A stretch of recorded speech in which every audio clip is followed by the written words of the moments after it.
জাতীয় সংসদের আগে স্থানীয় সরকার নির্বাচন দেওয়ার জন্য নির্বাচন কমিশনের প্রতি আহ্বান জানিয়েছেন জামাত ইসলামীর আমির শফিকুর রহমান। তিনি বলেছেন যে একটা নির্বাচন কমিশন হয়েছে, তারা বলেছেন তারা নাকি ইতিহাসের সবচেয়ে ভালো নির্বাচন উপহার দেবেন। আমরা তাদের একটি এসিড টেস্ট দেখতে চাই। জাতীয় সংসদ নির্বাচন যেটা দিয়ে 5 বছর দেশ শাসন হবে, সেই নির্বাচনের আগে জনগণ এখন সাফার করছে স্থানীয় সরকারের বিভিন্ন জায়গায় প্রতিনিধি না থাকার কারণে। আগে স্থানীয় সরকার নির্বাচনটা দিন, আমরা দেখি আপনাদের সদিচ্ছা ও সক্ষমতা কতটুকু, এটার প্রমাণ আপনারা পেশ করুন। তিনি আরও বলেছেন যে স্থানীয় সরকার নির্বাচনে যদি জনগণ সন্তুষ্ট হয় তাহলে পূর্ণ সহযোগিতা করবে। এখানে যদি কোনো কিছু ধরা পড়ে তাহলে নির্বাচন কমিশনকে হলুদ নয় লাল কার্ড দেখানো হবে। ধরুন স্থানীয় সরকার নির্বাচন আগেই হলো, ধরে নিলাম আমরা, এবং সেই নির্বাচনে ইসি লাল কার্ড দেখলো, মানে আপনারাই দেখিয়ে দিলেন, তাহলে কি আর জাতীয় নির্বাচন হবে না? মানে কারণ লাল কার্ড দেখলে তো মাঠ থেকে আউট। নাকি জাতীয় নির্বাচন যেন সহসাই না হয় সেই কারণেই আগেই স্থানীয় সরকার নির্বাচন দিয়ে ইসিকে লাল কার্ড দেখাতে চান? না, আসলে ব্যাপারটা এইভাবে দেখলে তো হচ্ছে না। এটা এখানে বাইনারি না যে এইটা হবে তাই ওইটা হবে না, ওইটা হবে না তাই এটা হবে, একসাথেই সব হবে। দেখুন এখন আমরা কোন প্রসেসে আছি? এখন আমরা ঐক্যমত্যের প্রসেসে আছি। ঐক্যমত্য তো হবে কিছু বিষয়ে, 10টা না হয় 20টা হবে, 20টা না হয় 25টা হবে, 5টায় তো অন্তত পক্ষে হবে। এই যে ঐক্যমত্যটা হবে সেটা নিয়ে চার্টার হবে। চার্টার হওয়ার পরে ইলেকশনের প্রক্রিয়া স্টার্ট হবে। এখন এখানে একটা বিতর্ক ডেভেলপ করেছে যে ন্যাশনাল ইলেকশন আগে নাকি লোকাল গভর্নমেন্ট ইলেকশন আসে।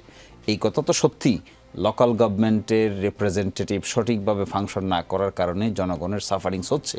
উনি নিজেও একজন লোকাল গভর্নমেন্টের রিপ্রেজেন্টেটিভ হিসেবে রিসেন্টলি রায় পেয়েছেন।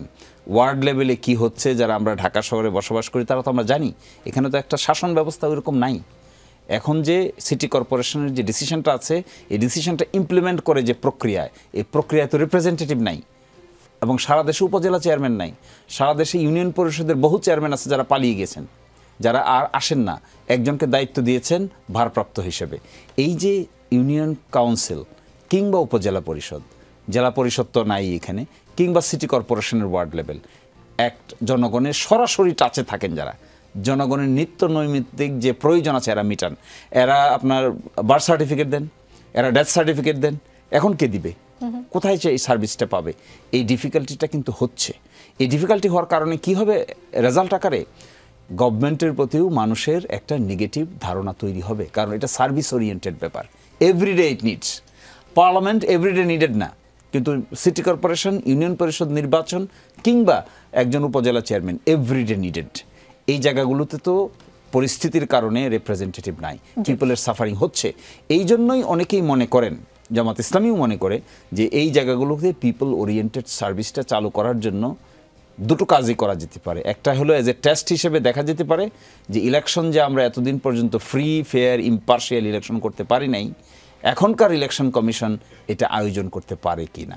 আর সেকেন্ড প্রশ্ন হলো, যদি আয়োজন করতে পারে তাহলে পিপলের যে সার্ভিসেসগুলো, ইমিডিয়েট সার্ভিসেসগুলো দ্রুতই মিট আপ করা পসিবল। ইশাক হোসেন, আপনি গত ফেব্রুয়ারিতে একটা কথা বলেছেন, মনে আছে নিশ্চয়ই, আপনার ফেসবুক পোস্টে লিখেছিলেন যে স্থানীয় নির্বাচন নিয়ে অন্তর্বর্তীকালীন সরকারের নিজস্ব পরিকল্পনা থাকতে পারে, হতে পারে এর মাধ্যমে ছোট দল, নতুন দল তাদের পাল্লা ভারী করার একটা সুপ্ত প্রয়াস চালাবে, অন্য কোনো পক্ষেরও এজেন্ডা থাকতে পারে, কিন্তু আমার দৃষ্টিতে মার্কাবিহীন এই স্থানীয় সরকার নির্বাচনের মাধ্যমে খুনি হাসিনার অমানুষ জালেম বাহিনীর উত্থান ঘটবে। ঢাকা অন্যত্র স্থানীয় সরকার নির্বাচনের যে কোনো উদ্যোগকে একটি চক্রান্ত হিসেবে গণ্য করা হবে। হাসিনার কমিশনের কাউন্সিলররা কেমনে হয় এবং তারা কিভাবে ফিরে আসতে পারে ওইটা আমাদের মুখস্থ। জীবন থাকতে কোনো স্থানীয় সরকার ফরকার হবে না, আপনি লিখেছিলেন সেটা। জামায়াতের সঙ্গে আলোচনা করবেন বা সেটা লন্ডনে হয়েছে, কিন্তু জামায়াত ইসলামের সঙ্গে আপনারা বোধহয় এইটা আন্ডারস্ট্যান্ডিংয়ে আসতে পারেননি যে স্থানীয় সরকার নির্বাচন। স্থানীয় সরকার নির্বাচন বিষয়ে বিএনপির অবস্থান খুবই স্পষ্ট।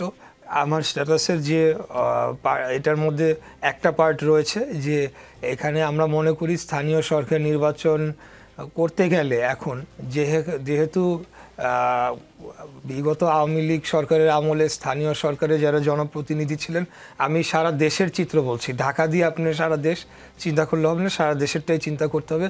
তারা বিপুল পরিমাণে অর্থ লুটপাট করেছে এবং তাদের হাতে সেই অর্থ রয়েছে। এবং আমরা মনে করি যে স্থানীয় সরকার নির্বাচন দিলে এই অবস্থায় যখন আইন শৃঙ্খলা পরিস্থিতি পুরোপুরি নিয়ন্ত্রণে নেই সরকারের, পুলিশকে পুরোপুরি রিফর্ম করা যায় নাই, সেই অর্থ বিনিয়োগ করে যেহেতু মার্কাবিহীন নির্বাচন হবে সেখানে আওয়ামী লীগের পুনর্বাসন অবশ্যই হবে। এটা একটা ওয়ান অফ দ্য এটা সিমটম শুধু না, এটা একটা আউটকাম বলে আমরা বিশ্বাস করি। দ্বিতীয়ত আমরা মনে করি যে নির্বাচন কমিশন স্থানীয় সরকার নির্বাচন করার জন্যে তারা প্রস্তুত নয়। এবং আপনি যেটা বলেছেন যে স্থানীয় সরকার নির্বাচন কিন্তু ধাপে ধাপে হবে, স্টেজ বাই স্টেজ। এখন একটা কথা বলা হচ্ছে যে স্থানীয় সরকার নির্বাচন নিউট্রাল গভর্নমেন্টের আন্ডারে হওয়া উচিত। তাহলে কি সারা জীবন একটা অন্তর্বর্তীকালীন সরকারই থাকবে? কারণ আমরা দেখেছি স্থানীয় সরকার কিন্তু এভরি ইয়ারই হয়, জেলা উপজেলা পর্যায়ে ধাপে ধাপে, প্রথম ধাপ, দ্বিতীয় ধাপ, তৃতীয় ধাপ, চতুর্থ ধাপ। অতএব এটা তো আলটিমেটলি গিয়ে দলীয় সরকারের অধীনেই হতে হবে। তো সেই ক্ষেত্রে নির্বাচন কমিশনকে শক্তিশালী করা এবং আগামীতে যে কোনো সরকার আসলে তাদেরকে জবাবদিহিতার আওতায় রাখা, যে কোনো নির্বাচনের সময় যদি তারা স্ক্রুটিনির আন্ডারে থাকে, সেটা আমি মনে করি যে আরও বেশি যুক্তিসঙ্গত হবে। বরঞ্চ এখন যদি আমরা স্থানীয় সরকার নির্বাচনের মতো নির্বাচন করতে যাই, সেখানে আপনারা জানেন যে স্থানীয় সরকার মানে সেখানে মাসেল এবং মানি এই দুইটা ইনভলভ হবেই। আপনি ঢাকাও যদি সেটা নিয়ন্ত্রণ করতেও পারেন, আপনি ঢাকার বাইরে কোনোভাবেই পারবেন না। সেখানে আওয়ামী লীগের পুনর্বাসন হবে এবং একটা এমন কেওটিক পরিস্থিতি তৈরি হতে পারে যার কারণে জাতীয় নির্বাচনটি পিছিয়ে যেতে পারে। এটাই আমাদের। আচ্ছা, স্থানীয় সরকার নির্বাচনে যদি মাসেল অ্যান্ড মানি ওয়ার্ক করে, হ্যাঁ, জনগণের ভোটের চেয়ে আমার কাছে কেন জানি মনে হচ্ছে আপনি সেটাকে বেশি প্রাধান্য দিচ্ছেন। ধরেন ইলেকশন হলো, ন্যাশনাল ইলেকশন, এবং সেই ইলেকশনে বিএনপি জিতবে সেই সম্ভাবনা বা আশঙ্কাই বেশি। তার মানে তখন আপনারা মাসেল এন্ড মানিটা আপনাদের কন্ট্রোলে থাকবে এবং আপনাদের কন্ট্রোলে নিয়ে ইলেকশনটা করতে চান। ওই যে বর্তমানে যে রাজনৈতিক প্রেক্ষাপট রয়েছে সেটার তো আমূল পরিবর্তন হয়ে যায় নাই। অতএব বর্তমান প্রেক্ষাপটে মাসেল এবং মানির ব্যবহারটি হবে বলেই আমরা ধরে নিতে পারি।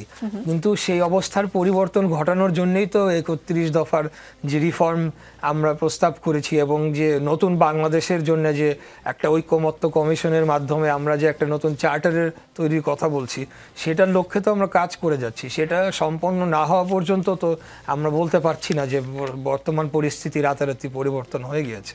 জি।